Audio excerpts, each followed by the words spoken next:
A Junior History of England, 1929. The Lancastrians and the Yorkists. Henry IV, 1399 to 1413, and Henry V, 1413 to 1422. The Battle of Agincourt. Henry, having been Duke of Lancaster before he became king, was the first king of the House of Lancaster. He could not be regarded as the rightful heir, since his father, John of Gaunt, Duke of Lancaster, was only the fourth son of Edward III. The true heir was a boy named Edmund Mortimer, who was sprung from the third son of Edward III. In those troubled times, however, people were glad to have a king who was of full age and who had shown that he was able to rule the country with a firm hand. But although the elder branch of the family was thus set aside for the present, there came a time when great troubles were brought upon the country by struggles of the rival houses for the possession of the throne. Henry soon found that the crown which he had seized was not to bring him peace or happiness. Plots were formed against him in different parts of the kingdom. His most powerful enemy was Hotspur, son of the Earl of Northumberland. This fiery young nobleman made a league with the famous Scottish Earl Douglas and the Welsh for Henry's overthrow. Henry, however, was able to defeat them in a hard-fought battle at Shrewsbury in 1403. Hotspur was killed and Douglas was taken prisoner. In 1406, James, eldest son of Robert III, King of Scotland, was taken captive at sea while on his way to France to be educated.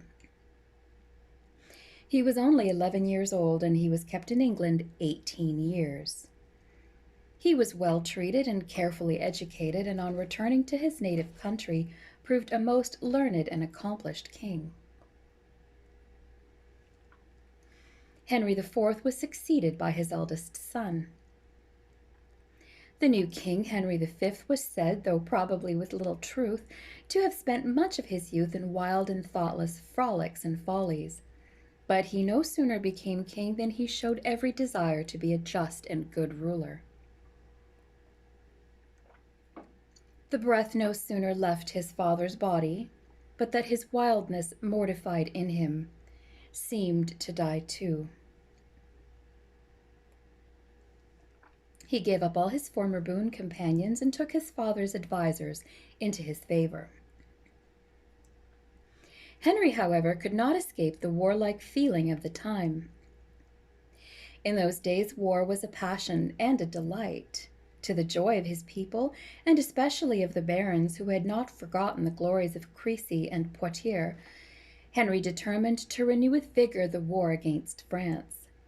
As the descendant of Edward III, he made the old claim to the crown of France. The time was favorable, for the King of France was weak-minded and the French nation was split into fierce parties. In 1415, Henry landed near the mouth of the Seine with 30,000 soldiers and laid siege to Harfleur. The place was strong and bravely defended, and before Henry could capture it, he had lost half of his army by wounds and disease. In spite of that, he boldly resolved to push on for Calais. At Agincourt, not far from Crécy, Henry met a French army 4 or 5 times as numerous as his own. But, sustained by the undaunted bearing of their king, the English did not quail. When morning dawned, they advanced to the attack. The archers, as usual, led the way.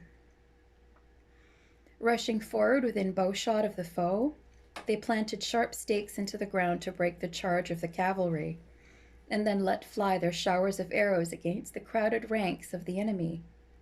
Every shaft found its mark, and soon the ground was cumbered with the dead and wounded.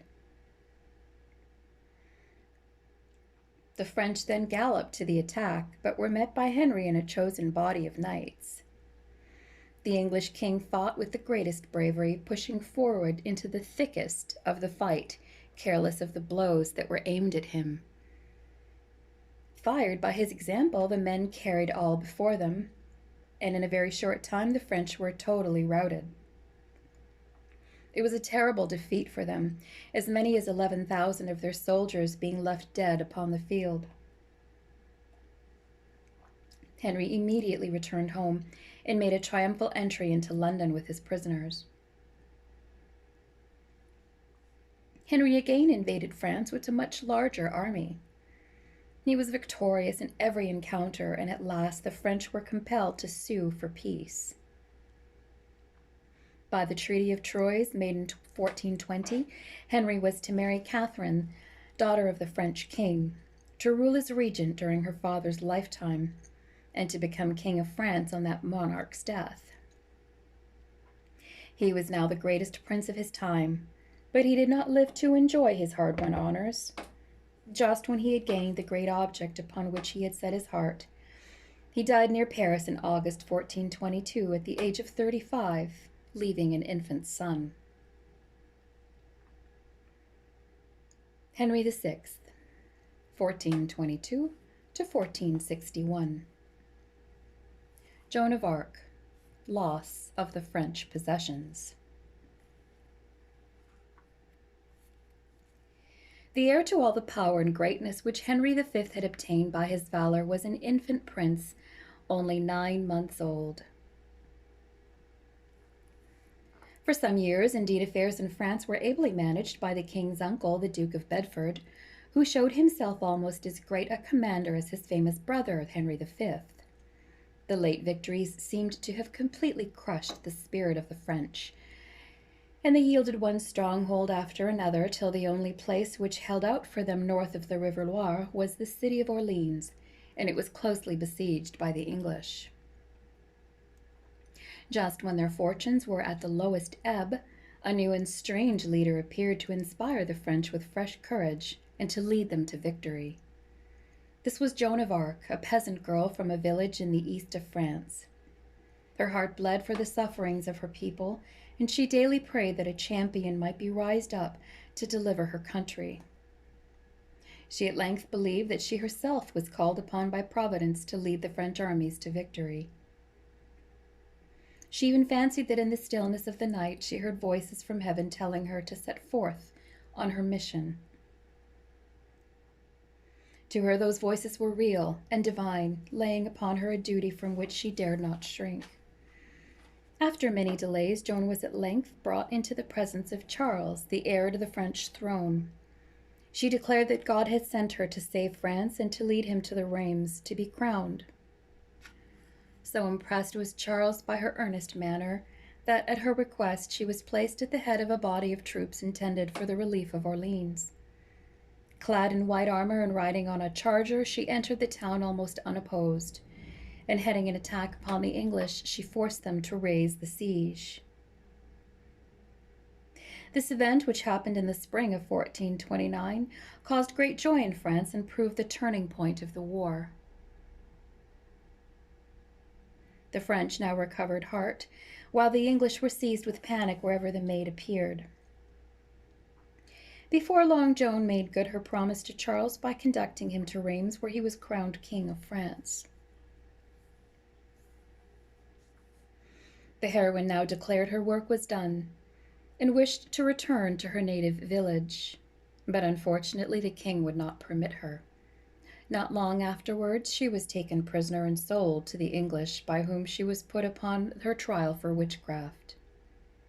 To the disgrace of both sides, for the French made no effort to save her, she was condemned and burnt alive in the marketplace of Rouen. A statue of Joan of Arc now marks the spot where she suffered death. From this time, the English power in France became weaker and weaker, and never recovered from the disasters brought upon it by the heroic Maid. The great Bedford died, and although he was succeeded by other brave commanders, nothing could turn the tide of French success. The English lost one stronghold after another, till at the end of the 100 Years' War, in 1453, nothing remained except the town of Calais, to remind them of the glories of Crécy, of Poitiers, and of Agincourt. Wars of the Roses. When Henry VI was grown up to man's estate, he proved quite unfit to rule the country, being weak both in body and mind. This and the loss of the French possessions made the nation discontented, and many reasons, rather persons, began to wish they could have for their king. Richard, Duke of York, nephew of Edmund Mortimer, of whom we have heard. Then began the terrible struggle between the House of Lancaster and the House of York. As we have seen, Henry IV was the son of the Duke of Lancaster, the fourth son of Edward III. The royal family and their friends were therefore called Lancastrians. The Yorkist party desired the crown to be given to the Duke of York, a descendant of the third son of Edward III. The quarrel at length became so bitter that it broke out into a civil war in which Englishmen fought against Englishmen on many a terrible field. These wars went on at intervals for 30 years, from 1455 to 1485. They are known in history as the Wars of the Roses, as each side adopted a rose for its badge, that of the Yorkists being white, and that of the Lancastrians red.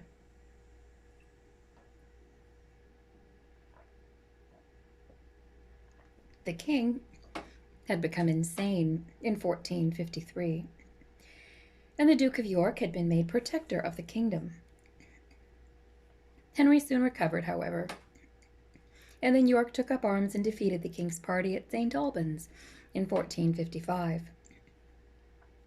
Henry becoming insane once more, York was again made protector, but on the king's recovery, he had to give up his office and the war was resumed. The Yorkists gained several other battles, and the king was taken prisoner. And now for the first time the Duke of York publicly laid claim to the throne, and Parliament agreed that on Henry's death York should succeed him. This arrangement roused the spirit of Queen Margaret. Jealous of the rights of her son, she gathered together her followers and defeated the Yorkists. The Duke of York was slain in battle, but his eldest son Edward now took his place as leader of the Yorkist party. In the following year he became king as Edward IV, and Henry VI, who had been released from imprisonment by his wife, was deposed.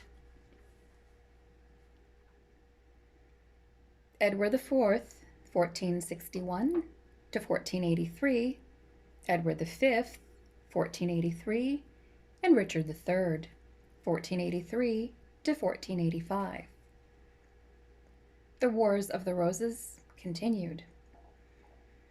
Before Edward IV was firmly seated on the throne, he had a great battle to fight with the Lancastrians in the north. The conflict took place at Towton in Yorkshire in 1461 and was one of the most terrible that occurred during these wars. A snowstorm beat full in the faces of the Lancastrians, who, after a brave resistance, were totally defeated. Great numbers of them perished in trying to cross an adjoining river. Altogether, about 40,000 Englishmen fell in this battle. In the north, the struggle was kept up for 3 years longer until a number of unsuccessful battles seemed to have crushed the Lancastrian cause. After hiding a year, the ex-king Henry VI was again captured and put in the Tower. Edward gave great offense to many of the nobles by marrying Elizabeth Woodville, a lady not their equal in rank, and by bestowing gifts and titles upon her relations. The Earl of Warwick, who was the most powerful nobleman in England, and by whose help Edward had gained the crown, was greatly enraged, and before long a bitter quarrel took place between him and the king. Warwick crossed over to France, where he made friends with his old foe, Queen Margaret, his daughter marrying her son, Prince Edward. Before long, Warwick invaded England, and so great was his influence throughout the country that Edward was obliged to flee to Burgundy. King Henry VI was brought from his cell in the Tower and made to wear the crown again. As Warwick had helped to make Edward IV king and had now made Henry VI king again, he was called the Kingmaker. Edward, however, speedily returned from abroad, and at the head of 60,000 men once more entered London in triumph. The decisive battle of the war was now at hand. The opposing forces met at Barnet in 1471, and Edward was victorious. The mighty Warwick, the last of the barons as he has been called, was slain fighting like a lion. A few days afterwards, Queen Margaret was defeated and her son Edward was taken prisoner and put to death. A little later, Henry VI was found dead in his cell in the Tower, and from that time Edward IV reigned in peace. During this reign, the art of printing was introduced into England by William Caxton, a native of Kent, who set up a printing press at Westminster at about the year 1476. Edward IV was succeeded by his son Edward V, who was then only 12 years of age.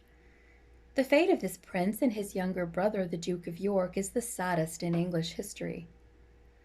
Their uncle Richard, who ought to have been their advisor and protector, had them placed in the Tower, and they were never more seen alive.